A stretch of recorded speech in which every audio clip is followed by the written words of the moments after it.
Assalomu alaykum. Hurmatli do'stlar, azizlar. Men sizlarga hozir shunday ajoyib oilani tanishtiraman, ko'rsataman.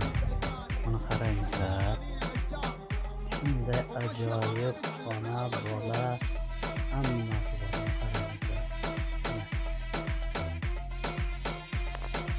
Manavi onasi, otasi. Yotgan onasi,